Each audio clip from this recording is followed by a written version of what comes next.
ಇನ್ನು ನೀವು ಬಂಗಾರದ ಗಣಿ ಚಾನೆಲ್ಗೆ ಸಬ್ಸ್ಕ್ರೈಬ್ ಆಗದಿದ್ದರೆ ಈ ಕೂಡಲೇ ಸಬ್ಸ್ಕ್ರೈಬ್ ಬಟನ್ ಅನ್ನು ಕ್ಲಿಕ್ ಮಾಡಿ ಹಾಗೂ ದಿನನಿತ್ಯದ ಅಪ್ಡೇಟ್ಸ್ಗಳಿಗಾಗಿ ಬೆಲ್ ಐಕಾನ್ ಅನ್ನು ಪ್ರೆಸ್ ಮಾಡಿ. ಬಳ್ಳಾರಿಯಲ್ಲಿ ತುಕಾರಾಂ ಬಹಳ ಅದ್ಭುತವಾದಂತಹ ಕ್ಯಾನ್ವಸ್ ನಡೆಸಿದ್ದಾರೆ. ಬಳ್ಳಾರಿಯ ತುಕಾರಾಂ ಕನಿಷ್ಠ 1.5 ಲಕ್ಷ ಲೀಡ್ನಲ್ಲಿ ಆರಿಸಿ ಬರ್ತಿದ್ದಾರೆ. ಮತ್ತ ಈ ಗೀತಾ ಶಿವರಾಜ್ ಕುಮಾರ್ ಶಿವಮೊಗ್ಗದಲ್ಲಿ ಕನಿಷ್ಠ 3 ಲಕ್ಷ ಓಟಿನಿಂದ ಆರಿಸಿ ಬರ್ತಾರೆ. ನಾನು ಒಬ್ಬ ಕಾನೂನು ತಜ್ಞ, ನಾನು ಸಂವಿಧಾನ ತಜ್ಞ, ನಾನು ಆರ್ಥಿಕ ತಜ್ಞ, ನಾನೊಬ್ಬ ರೈತ, ನಾವು ಬಡ ರೈತ ಕುಟುಂಬದಿಂದ ಬಂದಿರೋ ನಾನು ಲಾಯರ್ ಆಗಿದ್ದೀನಿ. ನಮ್ಮಂತವ್ರ ಧ್ವನಿ ಎತ್ತದ ಯಾರಿಗೆ ಧ್ವನಿ ಎತ್ತಬೇಕು? ಡಿಕ್ಟೇಟರ್ಶಿಪ್, ಹಿಟ್ಲರ್ಸ್ ಆಡಳಿತ ಇವೆಲ್ಲ ನಡೆಯೋದಲ್ಲ. ದೌರ್ಜನ್ಯ, ಹೆಣ್ಣು ಮಕ್ಕಳ ಮೇಲೆ ದೌರ್ಜನ್ಯ, ರೈತರಿಗೆ ಹಿಮ್ಮಾಡ್ತಿ, ನೌಕರಿ ಇಲ್ಲ, ಉದ್ಯೋಗ ಇಲ್ಲ, ಸಾಲ ಮೇಳ ಇಲ್ಲ, ರೈತರಿಗೆ ಯಾವುದೋ ಉಪಕಾರ ಇಲ್ಲ, ವ್ಯಾಪಾರಸ್ಥರಿಗೆ ಯಾವುದೂ ಇಲ್ಲ, ಬಡ ಕಾರ್ಮಿಕರಿಗೆ ಏನಿಲ್ಲ. ಕೇವಲ ಅಂಬಾನಿ ಅದಾನಿ ಹಾಕಿದಂತ ಈ ಒಂದು ಬಿಜೆಪಿಯ ಮೋದಿ ನೇತೃತ್ವದ ಈ ಸರ್ಕಾರವನ್ನ ಈ ಹೀನಾಯವಾಗಿ ಸೋಲಿಸಿ ಮನೆಗೆ ಕಳಿಸಿ ಜಗತ್ತಿನಲ್ಲಿ ನಾವು ಭಾರತದಲ್ಲಿ ನಾವು ಹೊಸ ಒಂದು ಅಧ್ಯಾಯವನ್ನು ಬರೆದು ಪ್ರಜಾಪ್ರಭುತ್ವ ಮತ್ತು ಸಂವಿಧಾನ ಕಾನೂನನ್ನ ರಕ್ಷಣೆ ಮಾಡಿ ಬಡ ಹೆಣ್ಮಕ್ಕಳನ್ನ, ರೈತರನ್ನ, ನೇಕಾರರನ್ನ, ಮೀನುಗಾರರನ್ನ, ಬಡ ಕಾರ್ಮಿಕರನ್ನ, ನಿರುದ್ಯೋಗಿಗಳನ್ನ ಸುಳ್ಳೇ ಹೇಳ್ತಾ ಇದ್ದಾರೆ 7 ಕೋಟಿ ಉದ್ಯೋಗ ಕೊಟ್ಟಿದ್ದಾರೆ ಅಂತೇಳಿ. ಯಡಿಯೂರಪ್ಪಾಜಿಯವರೇ ಎಲ್ಲಿದ್ದಾರೆ 7 ಕೋಟಿ ಉದ್ಯೋಗ? ನೀವು ಸುಳ್ಳು ಹೇಳಕತ್ತೀರಿ. ಆ ಮೋದಿ ಸುಳ್ಳು ಹೇಳ್ತಾರಂತ ನೀವು ಸುಳ್ಳು ಹೇಳಕತ್ತೀರ ಯಡಿಯೂರಪ್ಪಾಜಿ ಅವರೇ. ಅಲ್ರಿ 7 ಕೋಟಿ ಉದ್ಯೋಗ ಸೃಷ್ಟಿದ್ದೇವೆ ಅಂತ. ಅದು ನಿಮ್ಮ ಮಗಗೇನರ ಉದ್ಯೋಗ ಸಿಕ್ಕಿರ್ಬೇಕು. ನಿಮ್ಮ ಮಗ ವಿಜಯೇಂದ್ರ ಅದರಲ್ಲ, ನಿಮಗೆ ಇಡೀ ರಾಜ್ಯದ ಬಿಜೆಪಿ ಪಕ್ಷದ ಅಧ್ಯಕ್ಷ ಸ್ಥಾನ ಸಿಕ್ಕಿದೆ, ಉದ್ಯೋಗ ಸಿಕ್ಕಿದೆ ನಿಮಗೆ. ಆ 7 ಕೋಟಿಯಲ್ಲಿ ಆ ಉದ್ಯೋಗ ಸಿಕ್ಕಿರ್ಬೇಕು ನಿಮಗೆ. ಎಲ್ಲಿ ಸಿಕ್ಕತ್ರಿ? ದೇಶಾದ್ಯಂತ 7 ಕೋಟಿ ಉದ್ಯೋಗ. ಈ ಯಡಿಯೂರಪ್ಪನವರು ಸಮೀಕ್ಷೆ ಮಾಡಿದ್ರು 38,000 ಕೋಟಿನ 2019ರಲ್ಲಿ ನೆರೆ ಉತ್ತರ ಕರ್ನಾಟಕ ನೆರೆ ಅವಳಿ ಬಂತೇನ್ರಿ, ಕೊಟ್ರೇನ್ರಿ ಅವ್ರು ಮೋದಿ? ಎಲ್ಲ ಸಂವಿಧಾನ ತಜ್ಞರು, ಪ್ರಗತಿಪರರು, ಎಜುಕೇಟೆಡ್, ನಿರುದ್ಯೋಗಿಗಳು, ಬಡ ಕಾರ್ಮಿಕರು, ನೇಕಾರರು, ಎಷ್ಟು ರೈತರು ಆತ್ಮಹತ್ಯೆ ಮಾಡ್ಕೊಂಡು ಏನು ಕೇಳಂಗಿಲ್ಲ ಮೋದಿಗೆ, ಗೊತ್ತಾಗಂಗಿಲ್ಲ. 1 ಪೈಸಾ ಸಾಲ ಮನ್ನಾ ಮಾಡಿಲ್ಲ, ಬೆಲೆ ಏರಿಕೆ ಏರಿ ಗಗನಕ್ಕೇರಿದ್ವು.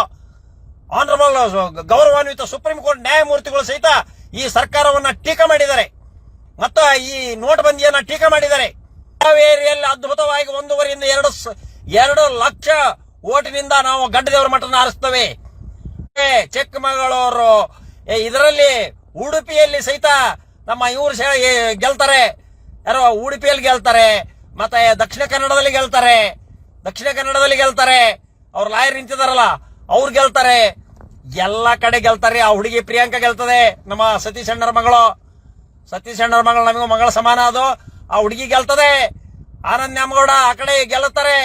ಆಮೇಲೆ ನಮ್ಮ ಇವ್ರು ಗೆಲ್ತಾರೆ, ಆ ಹುಡುಗಿ ಪಟೇಲ, ಸಂಯುಕ್ತ ಪಾಟೀಲ್ ಗೆಲ್ತಾರೆ. ಎಲ್ಲಿದವ್ರಿ ನಿಮ್ಮ ಸೀಟು?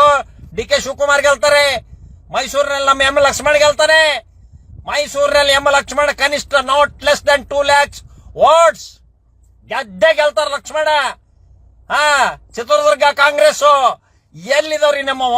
ಬೆಂಗಳೂರು ಉತ್ತರ ಶೋಭಕ್ಕರ್ ಗೋಬ್ಯಾಕ್ ಶೋಭಕ್ಕ, ಅಲ್ಲಿ ರಾಜೇಗೌಡ ಗೆಲ್ತಾರೆ. ರಾಜೇಗೌಡ ಅದ್ಭುತವಾದ ವಾಗ್ಮಿ, ಪ್ರಬುದ್ಧವಾದ ರಾಜಕಾರಣಿ.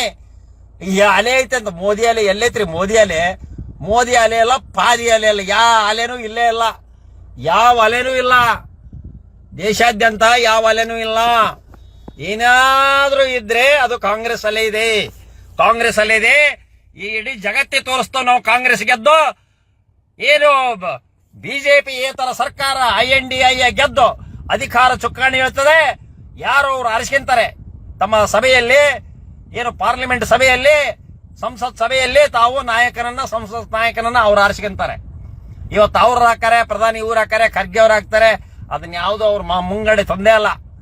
ಸೊ ದಟ್ ಇದನ್ನ ಒಂದು ಸ್ಟ್ರಾಟಜಿ, ಚಳವಳಿಯ ರೂಪದಲ್ಲಿ ಏನ್ ಮಹಾತ್ಮ ಗಾಂಧೀಜಿ ನಾವು ದೇಶದ ಸ್ವಾತಂತ್ರ್ಯವನ್ನು ಪಡೆಯಕ್ಕೆ ಯಾವ ರೀತಿ ನಾವು ಹೋರಾಟ ಮಾಡಿದ್ವಿ, ಅದೇ ರೀತಿ ನಾವು ಹೋರಾಟ ಮಾಡಿ ಇವತ್ತು ಬಿಜೆಪಿಯನ್ನ ಹೀನಾಯವಾಗಿ ಸೋಲಿಸಿ ನಾವು ಈ ದೇಶದಲ್ಲಿ ಹೊಸ ಚರಿತ್ರೆಯನ್ನ ಬರೆದು ಹೊಸ ಸ್ವಾತಂತ್ರ್ಯವನ್ನ ಕಂಡುಕೊಳ್ಳೋಣ. ಹೊಸ ಸ್ವಾತಂತ್ರ್ಯದ ಪತಾಕೆಯನ್ನ ಈ ಬರುವ ಆಗಸ್ಟ್ 15 ಮೈಯಲ್ಲಿ ನಿಮಿರೇಳಬೇಕು.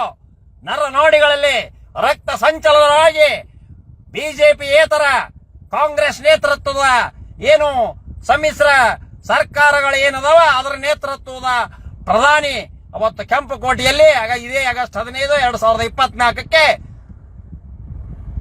ತಿರಂಗ ಧ್ವಜವನ್ನ ಹಾರಿಸ್ತಾರೆ. ಜೈ ಹಿಂದ್, ಜೈ Karnataka. Nagaraj Kudaple, agriculturist, artist and advocate. ರೋಣಮೆನ್ನೋರ್, native of Ukkadagatri, Davangere district. Resident of practicing at Ronamenor, Haveri district. Jai Hind, Karnataka. I am from Karnataka and I am a proud Indian. I am proud Indian. Jai Hind, Nagaraj Kodukle.